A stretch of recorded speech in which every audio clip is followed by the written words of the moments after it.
In a world where fairways meet the airwaves, where birdies and banker collide, welcome to the show that takes you beyond the clubhouse and onto the green. This is Balls and Tees, your passport to the golfing universe, where every swing tells a story and every putt has its punchline. Get ready to step onto the lush greens and dive into the world of divots, drives, and delightful banter.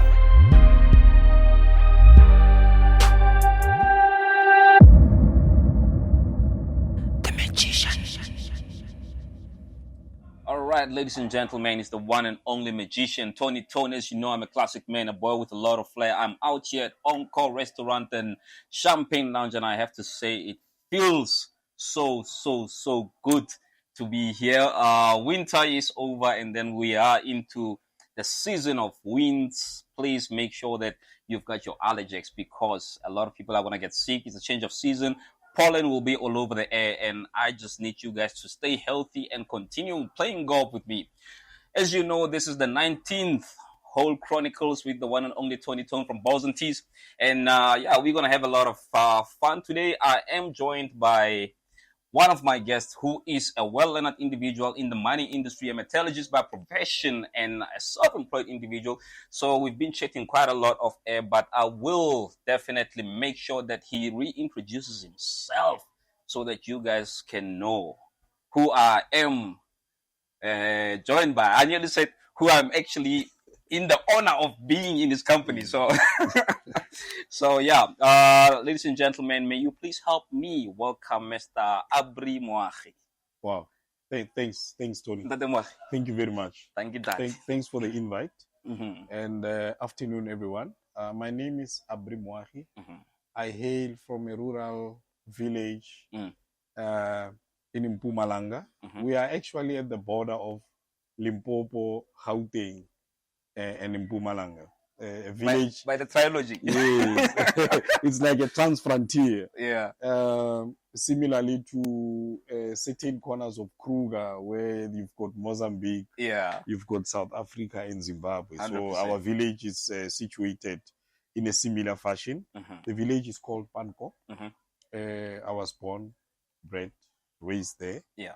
And I'm a managing director of Big Engineering Solutions. Mm-hmm. Our HQ is in Artis, Mm-hmm. in the northwest. Yeah.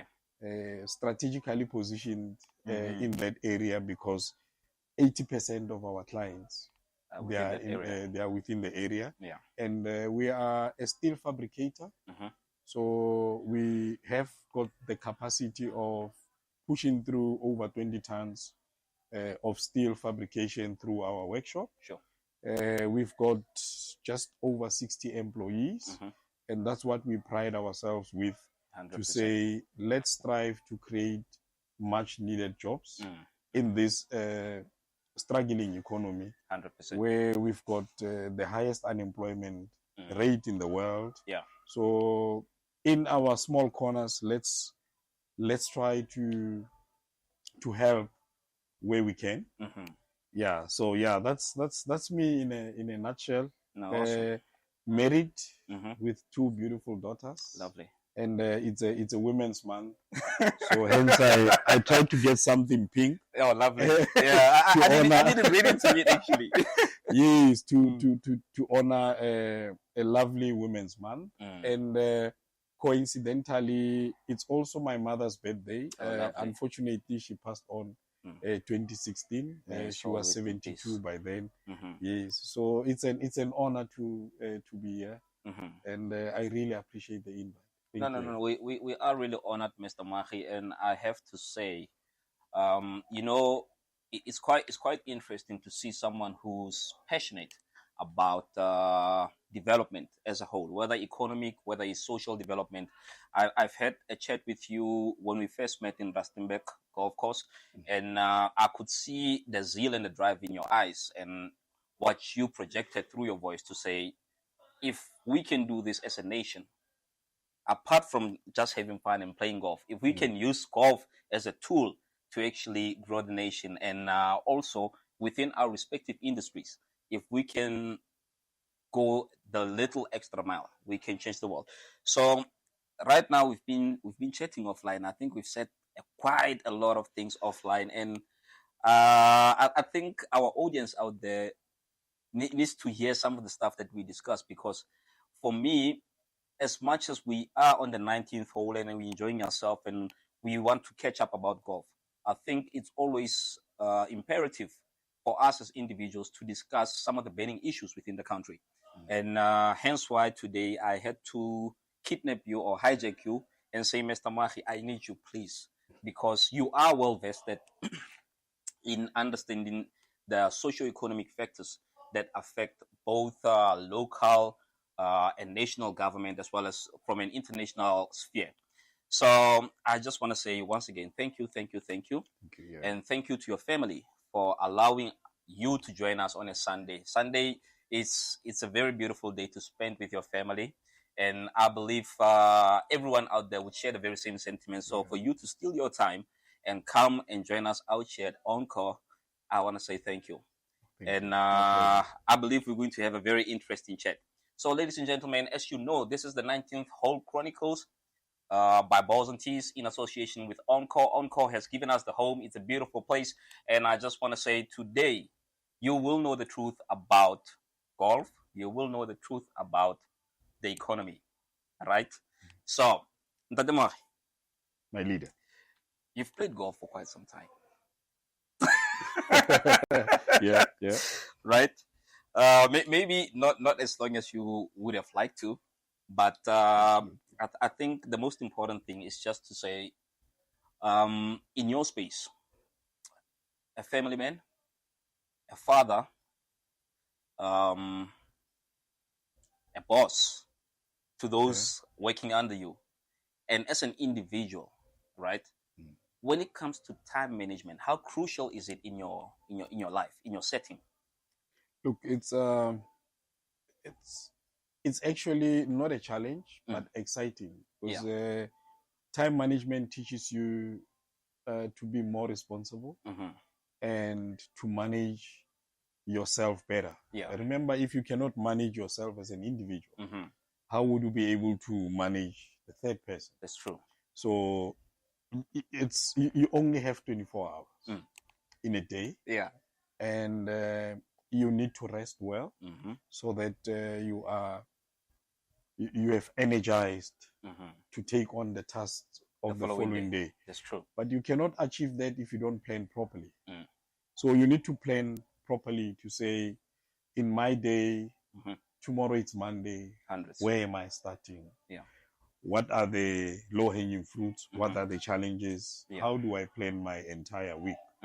And obviously, in life, we plan, but there would always be disturbances. It's not cut in stone to say if you plan, things will go the way you would want them to. 100%. But we, personally, I try to plan my days, and I always leave a bit of room to accommodate anything that might come 100%. In between. And going back to the issue of I think I want to touch a bit in terms of entrepreneurship. I'm like any other person who started a normal 9 to a normal we call it morebas. I was at some stage, and I'm still an employee of my own company, but at some stage I was an employee of another entity. Another entity. And the reason why I left the corporate way of doing things is because I needed more time to spend with my kids, and to spend with my wife. At some stage, I used to travel the entire continent. Sometimes I would land Sunday morning, and I'll be in the next flight Monday morning. So you don't really have the time to check up on your people. And my firstborn daughter, she was still very young, and I think I missed the better part of her upbringing, because I was traveling a lot. And when my second daughter was born, that's when I realized that I'm going to actually lose precious time as well. And 2015, that's when we actually registered our company in 2030, and we strategically left. I've got three other two directors, Kialebo Haseneka and Begitemba Nkosi. So we're running the company together. And running your own company, it also gives you, when my daughter is playing netball midweek, I've got the luxury and the time to say I'm going to cheer her up. 100%. I'll be on the touch line, and obviously that we've seen it with our counterparts, especially our white brothers and sisters. You always see them at school, encouraging their kids to be the best. You never know. 100. You might find that your child is gifted in athletics. You look at Tatiana, and you look at the history where she started swimming at a very, very young age. That it was nurtured. Your Tiger Woods, the father had a vision, and he channeled Tiger to play golf. He's doing the same with his son. Hundreds. So I think it's also that much important for a black child to be nourished, to be encouraged. That's true. But unfortunately, it's not everyone who would have all the time or the luxury to do so. Because at the end of the day, we all need to put food on the table. That's true.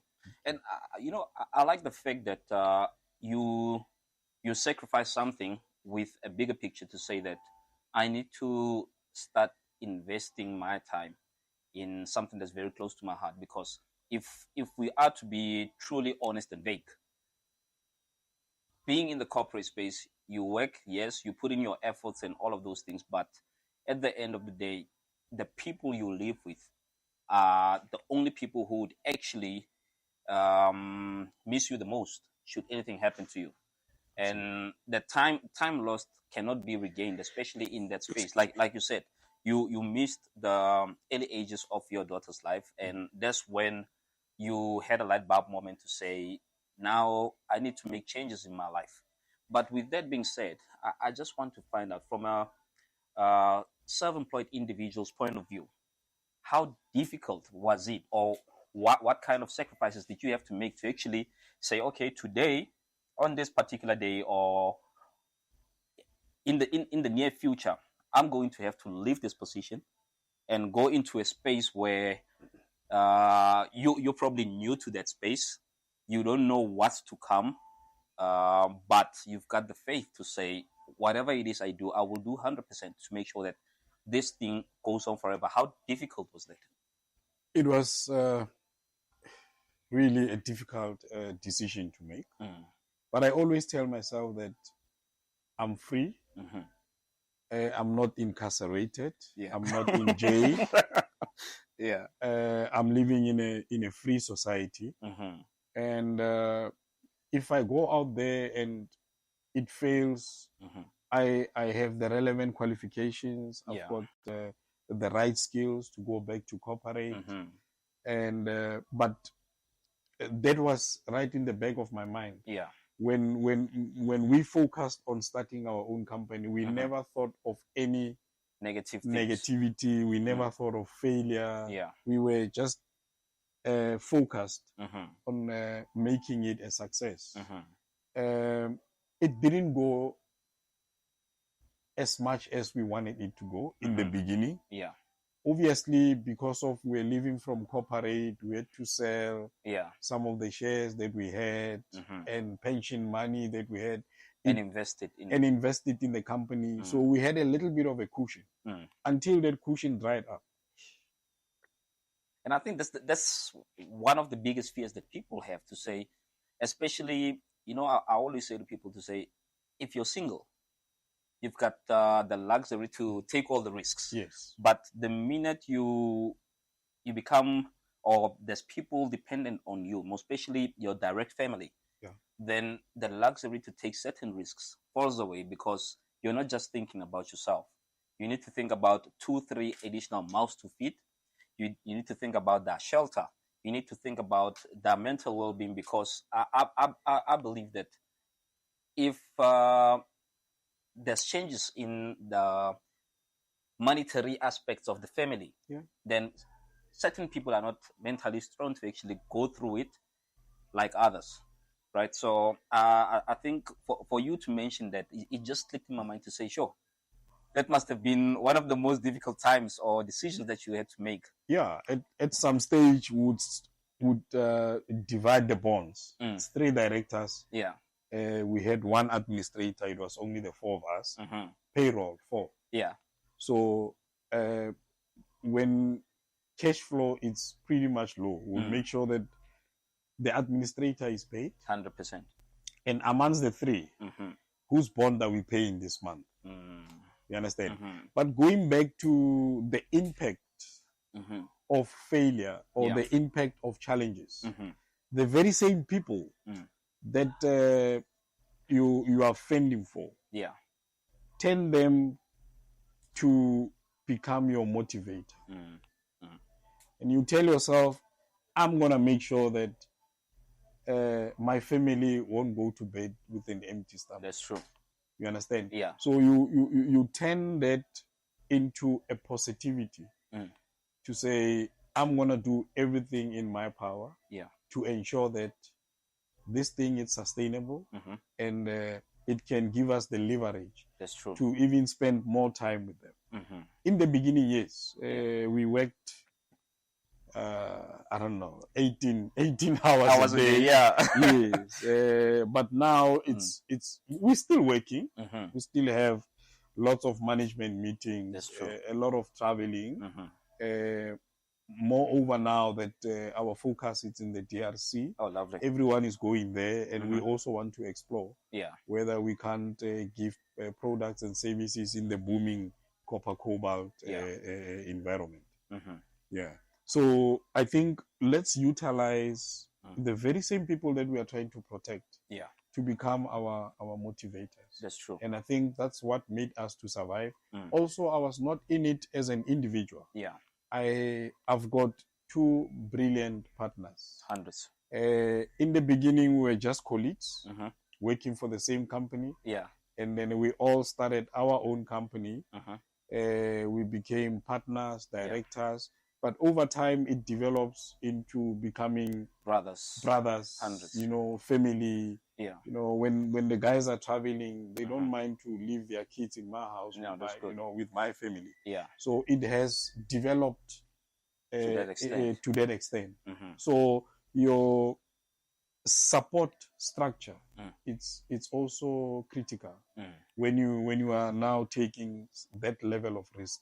You need to have a proper support structure. That's true. Thank you. No, that's very interesting, Dr. Moahi, and I have to say, I mean, listening to your story, for me personally, is motivating, and I think a lot of people out there have always asked themselves questions to say, if I leave the corporate space now and I want to venture into my own thing, how do I go about it? Because firstly, I think that the biggest thing that people think of is the monetary risk. To say, I won't have an income. What's going to happen to my debit orders, for instance, right? What's going to happen to the vehicle? What's going to happen to the bond? What are people going to eat? But like you said, if you can use the people that you're doing what you're doing for as your backbone or your motivators, then you will go far, because you've got a vision to say, I want to get here, and the reason that I actually want to be here is because of certain things. Absolutely. Also, the issue of taking a risk. Obviously, you cannot just go on it, blindfolded.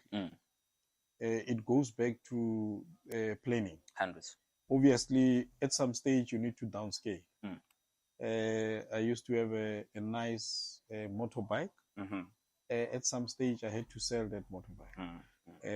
You need to now downscale and prioritize how you spend your money. Hundreds.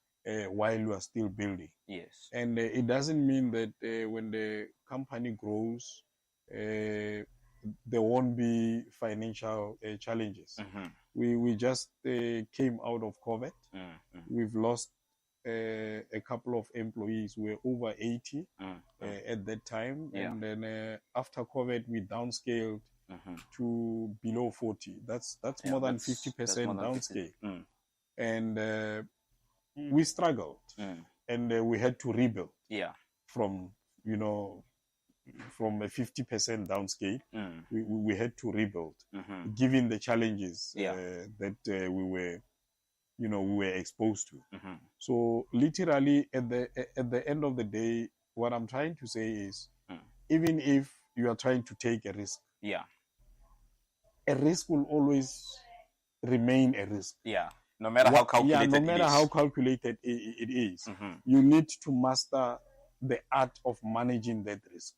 It will always be there. Yeah. For me to start my car driving back home, it's a risk. 100. That's true. Anything can happen. But I need to manage that risk. Yeah. To say, I should adhere to speed limits. I should observe my surroundings. Yeah. Business, it's similar to that. 100. Yeah. No, I really like that. Ladies and gentlemen, let's go for a 5-minute break. And then when I come back, we will definitely go deeper and deeper and deeper. But we will definitely be focusing more around economic development as well as Ntate Moagi's golf. Golf life. Yeah. I think we all got an idea of his background to say how did he find himself where he is as one of the managing directors for Big Africa Engineering Solutions. So let's take a 5-minute break, and then when we come back, we're going to get back into bigger news. The Magician. In a world where fairways meet the airwaves, where birdies and banker collide, welcome to the show that takes you beyond the clubhouse and onto the green. This is Balls and Tees, your passport to the golfing universe, where every swing tells a story and every putt has its punchline. Get ready to step onto the large greens and dive into the world of divots, drives, and delightful banter.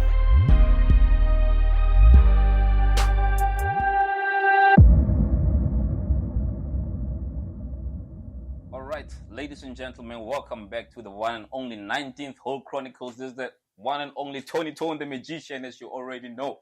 If you don't know me by now, I don't know where you've been hiding, because when we talk about golf podcasts, we're talking about balls and tees. We are live on Wednesdays, 6 p.m., and then we are live on Sundays from Encore Champagne Lounge in Pretoria, East Water Glen Shopping Center at 3 p.m. So if you are around the area and you love your golf, please make sure that you give a shout out to us, and then we will be glad to host you and have a conversation with you. It's the 19th Hole Chronicles. It's all about the social aspect of golf. It's more about understanding who we are apart from golf. We so often meet people on the golf course, and the only thing that we focus on is how bad one stroke or swing is. But let's be honest, we need to socialize on a personal level as people and get to understand each other better in order for us to build moving forward. So, ladies and gentlemen, I am still joined by my guest, Ntate Abri, and we have just discussed his origins and how he started to be where he is at the moment as a managing director of Big Africa Solution. And he did highlight to you exactly what they do at the entity. And I hope if you're in that space, you now found yourself a partner to work with, someone who has been in this industry for quite some time. So we're getting back into the matters. As I said, once we come back from the break, we'll be talking about Ntate Moagi's golf, and he laughed at me. Right? And then if there's anything that I've noticed that's very dear to Ntate Moagi, it's development, whether social development or economic development. And that's something that I actually want to discuss with him, to say, how do we as a nation drive this forward to make sure that the upcoming generations have a legacy to fall onto? Because we as a nation have been through a lot when it comes to South Africa, from what is it, Anglo-Boer Wars, all the way to apartheid, and then COVID, which was one of the hardest battles because COVID was affecting everyone worldwide, and it changed the economic sphere. So, Ntate Moagi, once again, thank you. And then, let's get into things, Ntate Moagi. Thanks, my brother. Golf. where do we start with golf? How did you find yourself in the space of golf? And I think the most important thing is to say, what has it done for you? Yeah, that's a very interesting question. I was introduced to golf by my cousin brother. He's one of the best orthopedics in the country. Oh, lovely. Yeah, Dr. Tabani Moagi. So every Wednesday, it was his like a tradition. Every Wednesday would be in Rustenburg golf. Yeah. And I used to go with him. And I realized how golf would make you to meet a lot of people. Hence, they would say it's a business networking kind of a sport. And that's how I developed the interest. And I had bought myself very old clubs, go to the driving range without anyone teaching me how. And I lost interest. I packed it. Yeah. And in the past 3 years, when the company is starting to gain momentum, and I get to see a little bit of more time to myself, I gradually went back. Oh, lovely. To golf. And that's how it started. But over and above that, I know it's a very cruel sport. You'll have your good days. Yeah. And next weekend you'll have your worst days. Yeah. And you ask yourself, why am I punishing myself? Can't I do something better? 100%. You know, yeah. So I find it very much interesting. I've met a lot of people playing golf. Yeah. And currently I'm involved in a very interesting project. It is next door to Dinokeng Game Reserve. Oh, yeah. When you leave the northern, actually it's the northeastern part of Hammanskraal. Yeah. So I'm a member of the Hamashung Matlala CPA. I'm a committee member there. Okay. And we are involved in a project of developing the first 18-hole golf course that that will be the first 9 holes. It's right in the bush. Okay. But coming back with the last 9, you'll be playing along Rasdiventer Dam, which is one of the cleanest in the country. Wow. It dams the Eland River. So it's a pristine piece of land. Hey, I wonder how much one round of golf would be there. Look, the good thing about the golf course that we are busy developing is that it is 100% owned by the community. Lovely. So we work with a company called Fert. They are the developers. Okay. They bought 400 hectares in our land. Yeah. And the community is left with 2,000 hectares. Okay. So we still have room That's quite a lot. to develop the land. Yeah. But the entire vision of the entire development is to at least produce another Retif Gosen, which is beautiful. Big Easy within our region. Yeah. I'm 45 years old now. I can't make it. Even if I can practice 24 hours, I won't make it. But my vision is in the next 10 years, there should be a professional That's true. coming from our region, representing the country. Yeah. Like today, we've got 2 guys playing in the final day of the Olympics. I just wish them well. So like I said earlier, you need to plan. Hundreds. So it's part of our plan. Yeah. To say in the next 10 years, we need to there have should be either a Leaf Golf, a registered professional, or a PGA tour registered professional coming specifically from that region. And how can you achieve that? You need to develop and allow the resources to help those in need. That's true. So obviously, the money that will be generating from the golf course will have golf clinics to help those who can play golf. We are also developing bicycle trails. Oh, lovely! And walking trails. So we want to hype level of activity. That's true. I mean, in Dinukeng Game Reserve, you can only do is to watch animals, game drive, and then what do you do after that? You just sit. You come to our place. You would go to the clubhouse if you don't want to play golf. And look at the scenery. That's true. The beauty of our land, overlooking Rastiventer Dam, animals roaming. Or you can go to our driving range, or register to play either 9 or full 18-hole. That's true. Course. That's very, I have to say something. I mean, I'm glad that I got this opportunity to have a chat with you about this, because it's not every day where you find an African individual being part of a committee that develops a golf course and being a crucial member of that project. I think what you are doing, along with all the involved parties, is quite beautiful, considering that when people think of Hammanskraal, socio-economically, people will always think it's just a township. But to bring such facilities close to the township, I think that's something very, very impressive, and to ensure that there is an increased level of activity. I mean, you're talking cycling. If we look at where we are worldwide at the moment, we do not have a lot of activities, right? People go to the 9 to 5, come back, you go home. You don't even have the time to actually exercise. You don't have the time to even prepare a proper meal. So you end up eating junk food.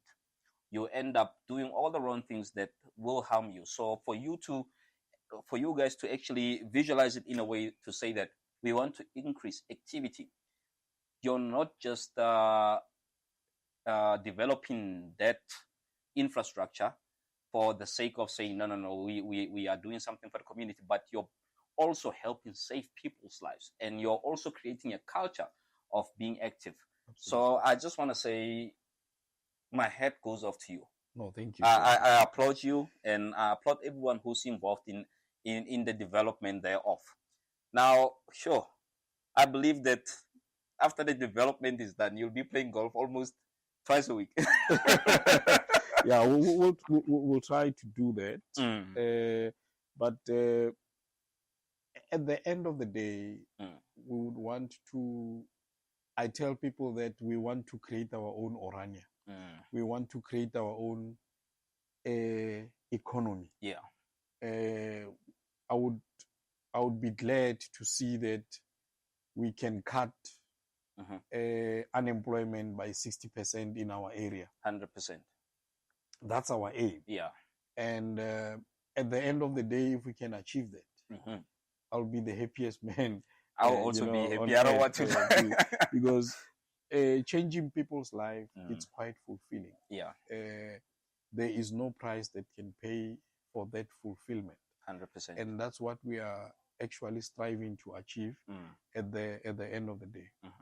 And like I've been repeating the same thing since we started today's episode, and I said you are very passionate about development, social development, economic development, and the amount of knowledge that you have, whether it be locally related or internationally related, is it's quite impressive. Right? And going back to what you're saying, to say the vision is to cut unemployment rate by 60% within that community. It is something that we often try to shy away from in South Africa, especially individuals staying in urban areas, because we're not directly exposed to the level of poverty within the townships and the villages in South Africa. So when you look at a project as big as a golf course, a project as big as a cycling course, like you said, it's about creating employment. And now let's look at the black culture. If we were to average one single household to about 4 mouths, then I mean, employing, let's say, 100 people, then you fed 400 people, yeah. which is something that I believe that is one of the biggest things and one of the most impressive things that you would have done in your life. As you said, there's no price to pay for that kind of fulfillment. So big ups to you once again, Ntate. Thank you. And I look forward to witnessing such an amazing project. Yeah, I look forward to actually playing on that course. Yes. No, you'll be invited. Yeah. Now, let's then talk about the overall, your in your own opinion, your own vision, the overall effect that your project, as well as Big Africa, has when it comes to economic contribution within South Africa. What's your vision like? Where do you see the two in, let's say, the next 15 years? Look, as individuals, will always you'll have your personal dreams and vision. Then you'll have a company mission and vision strategy, and as a community member also you still need to work in those mission and vision. But overall, at the end of the day, I think holistically, we need to look at how can we have an impact in our little corners, in small groups, ultimately, as a nation. That's true. And what I have realized about South Africans, it is quite disturbing. When we were fighting apartheid, we were all united. That's true. From different fronts. You had UDMs, UDFs. Internally, we had student uprising. Internally, we had APLA. Externally, we had Umkhondo Wesizwe. That's true. Externally, we also got help from the international world in terms of sanctions. So that was a common goal by then. That's true. But the spectrum has changed. What is the common goal now? I think at the moment, the most problematic thing is we've run away from the idea of collectivism to individualism. So everyone is just looking at themselves, and they've fallen off the wagon when it comes to the common goal that you're sharing. So when I look at it personally today, the common goal is to fight inequality. We are the most unequal society in the whole world. 100%. And we need to fight that.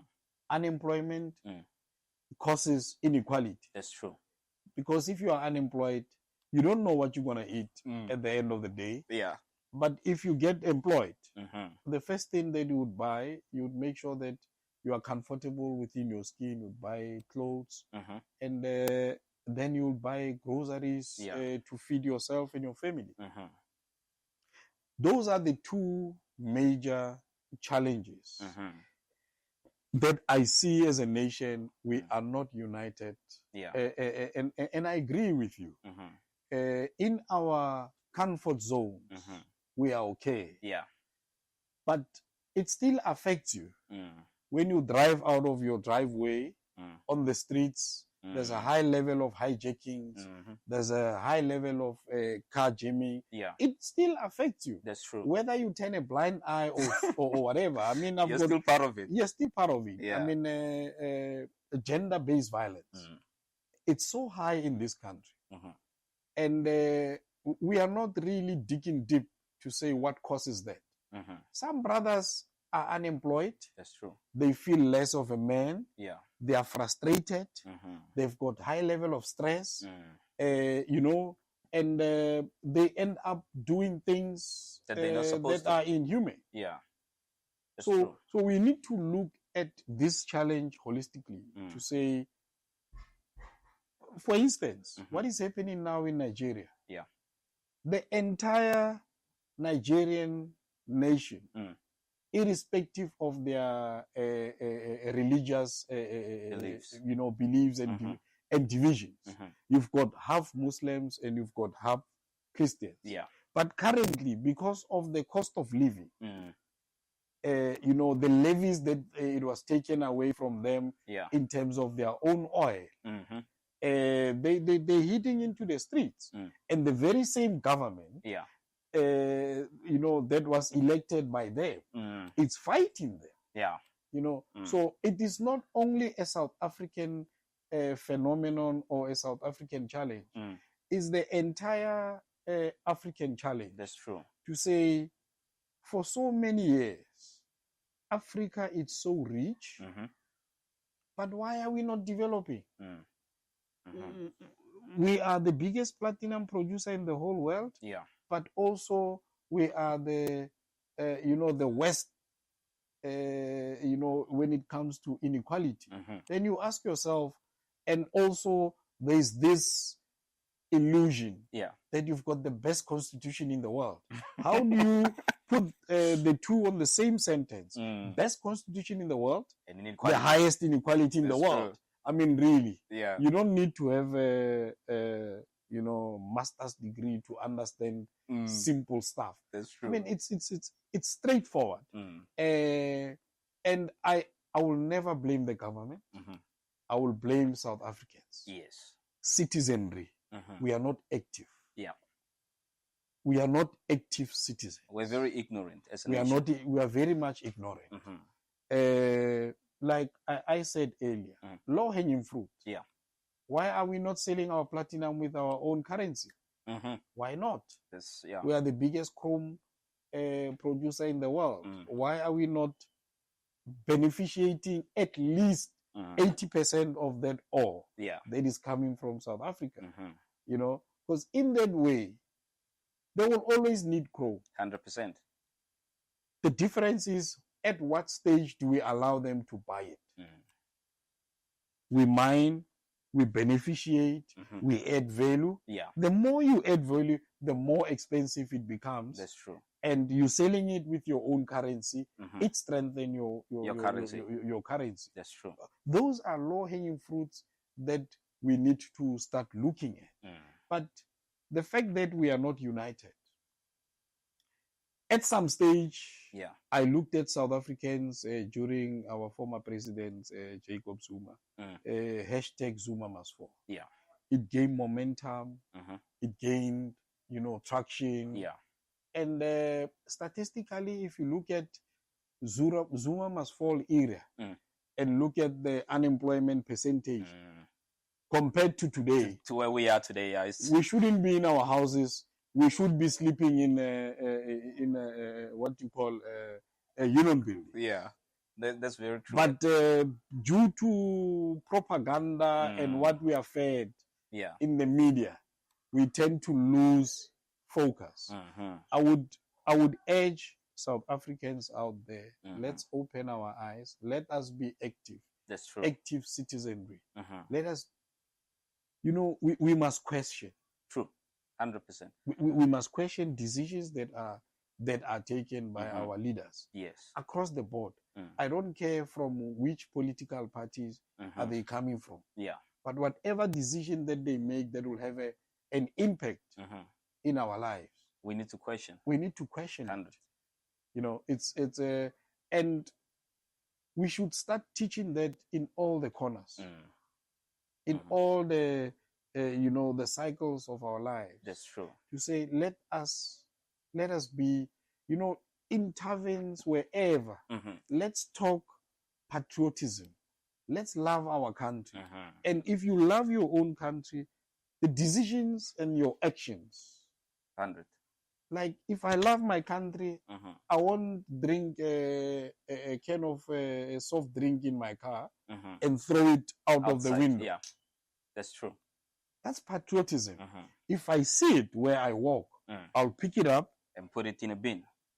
Cleanliness is next to godliness. 100%. You understand? So those are some of the things that I am striving to say at the end of the day. Let us be active. Yeah. And active citizenry doesn't mean you have to belong to a particular political party. That's true. Or whatever. Be an active member in your street committee. Yeah. Be involved in other sections, especially in Pretoria areas. They've got whistles. Yeah. In their houses. If something goes wrong and you hear that sound of a whistle, you know that there's an intruder or something is not right. 100%.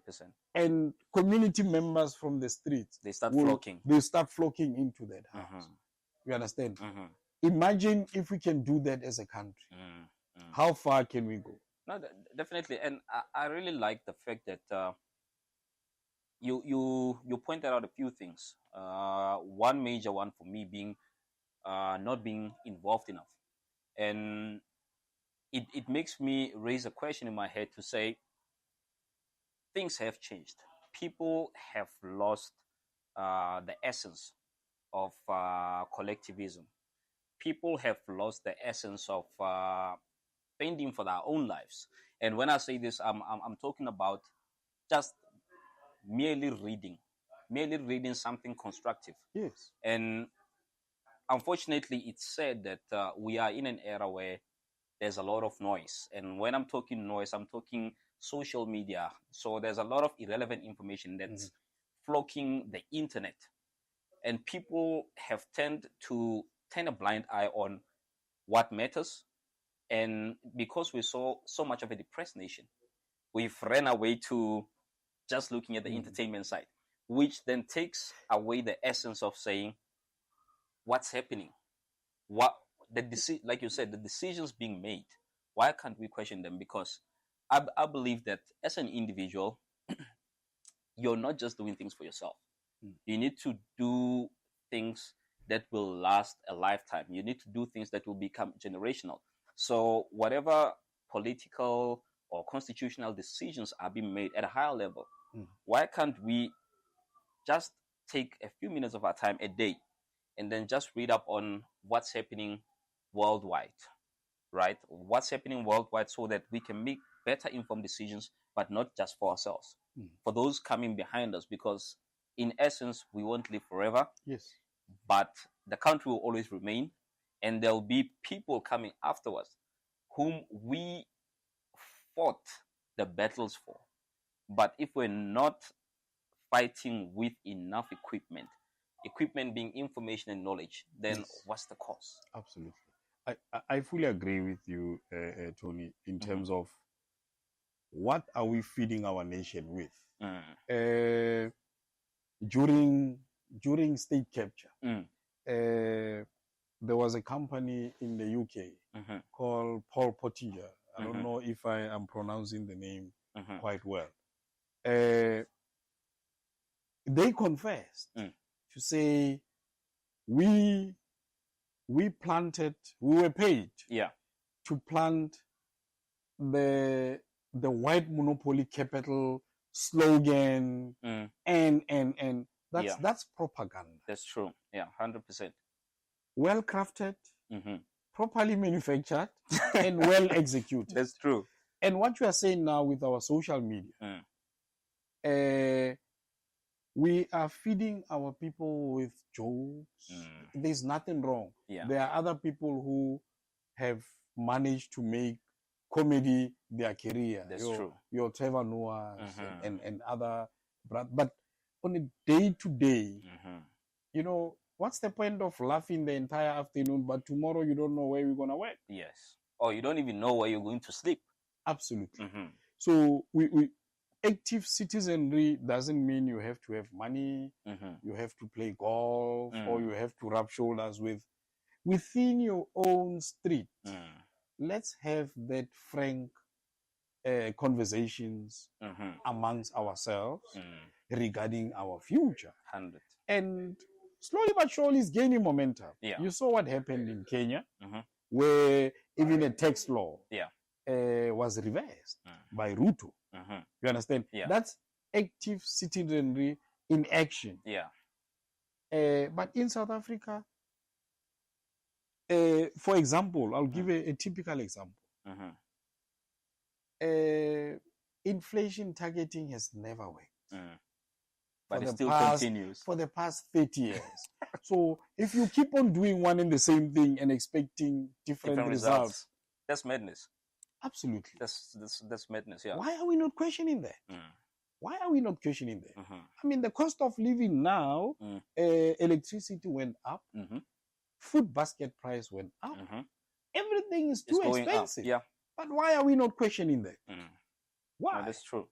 You know, during COVID, we understand. Yeah. We understood that the circumstances are different. But look at the prices afterwards. Pre-COVID and post-COVID. During COVID, they went skyrocket high, but they never came down. We should ask ourselves such questions. Why? 100%. You know, I mean, interest rate, they left it for the past, 4 or 5 meetings. Why are they not dropping the interest rate? Remember when you drop interest rate, you are putting extra 400 rands in my pocket. Yeah. What do I do with that 400? I buy additional extra stuff that I wouldn't have seen as priority back then. And what it does, it opens up the economy. The economy again, yeah. It gives me a little bit of room to spend. That's true. Next week, some of the schools are closing. But when you look at the budget, I cannot even afford to go to Kruger. But if there's 25 basis points dropped or 50 basis points dropped, it's a huge difference. I'll have at least 1,000 or 2,000 in my pocket. Then I can take my kids to Kruger and spend a week. And when I get there, I spend. Yeah. Then the money starts revolving. There's a flow in the economy. There's a flow in the economy. That's true. And I think that's one of the things that, unfortunately, we are not a well-literate nation, because majority of South Africans, they only have maximum high school education. So some of the things they don't understand. But I believe for us who've had the opportunity to study further and the opportunity to be in positions where we can understand certain things better than them, it is our responsibility as well to say, guys, this is how these things work. Because Kastswana bare bo oja wo sale mates, meaning that if you can start developing someone, transfer of skills. Yeah, transfer of skills. We do that so that even in their own personal spaces, they can have food of thought to say, I had a discussion with Tony. This is what he said to me, but I didn't understand initially. He simplified it for me, which makes sense. What am I going to discuss with my friend or my family tomorrow? Because they need to understand this thing as well, to understand what's happening in our economy, what's happening within the health system, what's happening in the political landscape as a whole, which is very sad. And it poses questions to me to say, where are we heading? As not just as a nation, but I think as Africa, where are we heading? Because on a daily basis, we lose our IQ. Our IQ is reducing, and our EQ is also reducing because, like you said, gender-based violence. With inequality comes frustrations. With unemployment comes frustrations. People are hungry.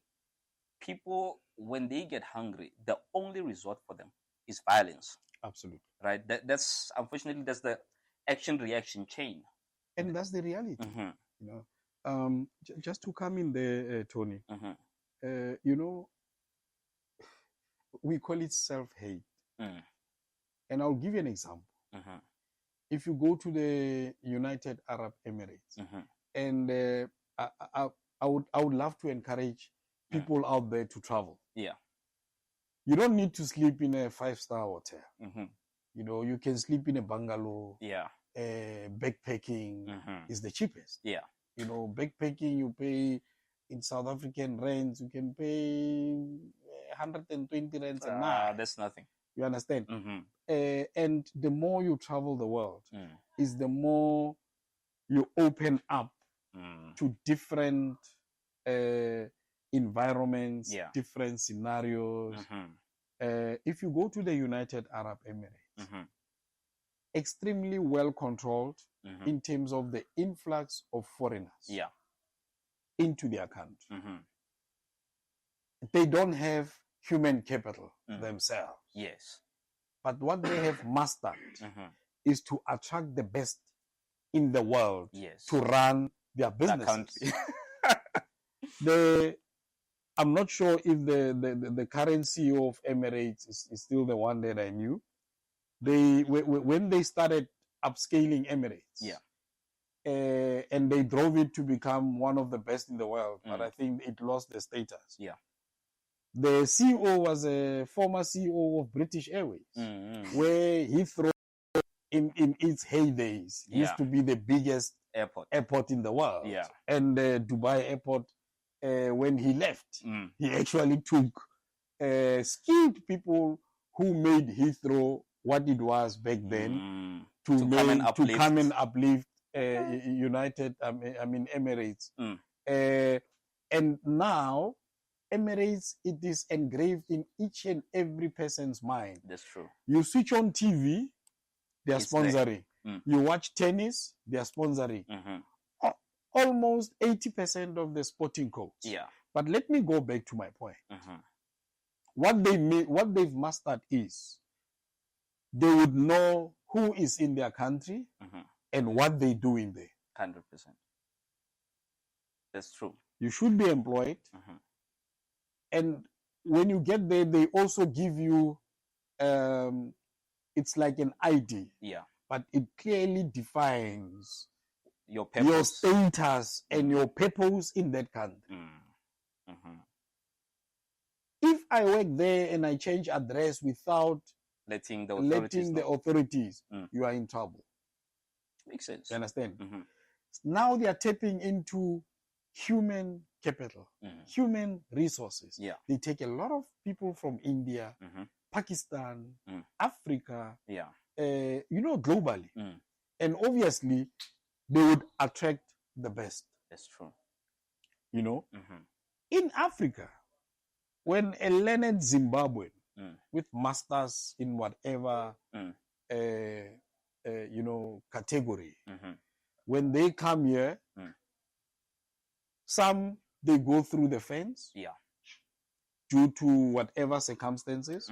Some they try to apply, they don't get approved, and eventually what do? They make means. Instead of making sure that we document them wherever we find them, we document them, and we start building industries that will accommodate both us and them, and taking advantage of the African human resources.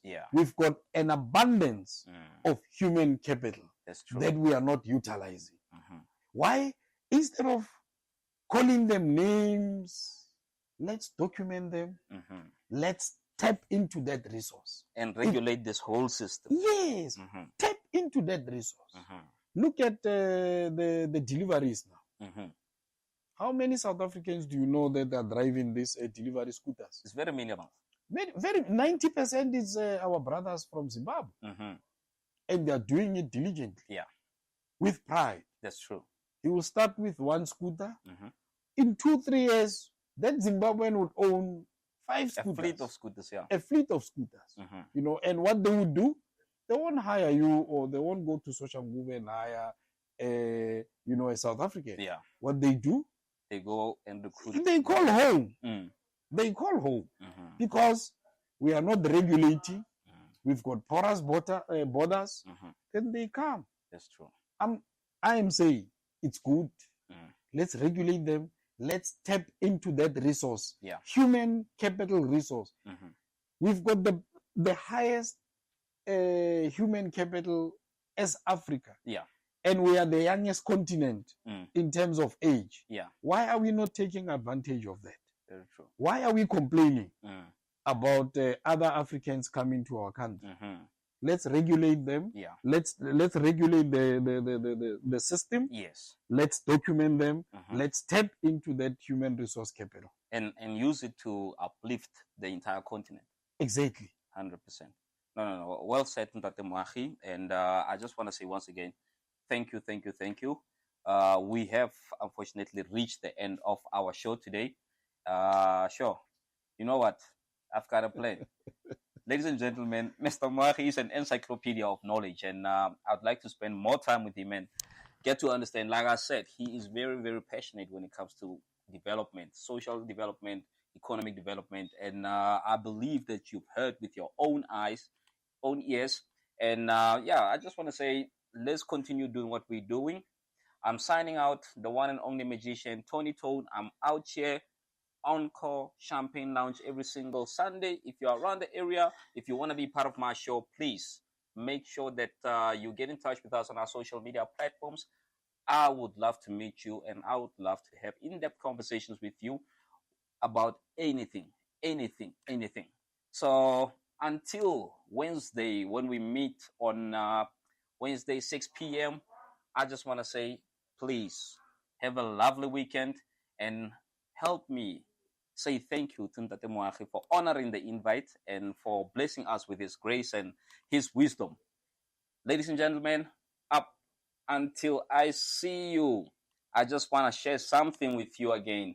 Remember the Steve Biko Golf Day is taking place on the 15th November at Waterkloof Country Club. If you want to be a part of it, please make sure that you go to Lesibo Digital Golf TV website, and then you can register there. So without any further ado, I just want to say, have a lovely weekend. We will chat on Wednesday. In a world where fairways meet the airwaves, where birdies and banker collide, welcome to the show that takes you beyond the clubhouse and onto the green. This is Balls and Tees, your passport to the golfing universe, where every swing tells a story and every putt has its punchline. Get ready to step onto the lush greens and dive into the world of divots, drives, and delightful banter.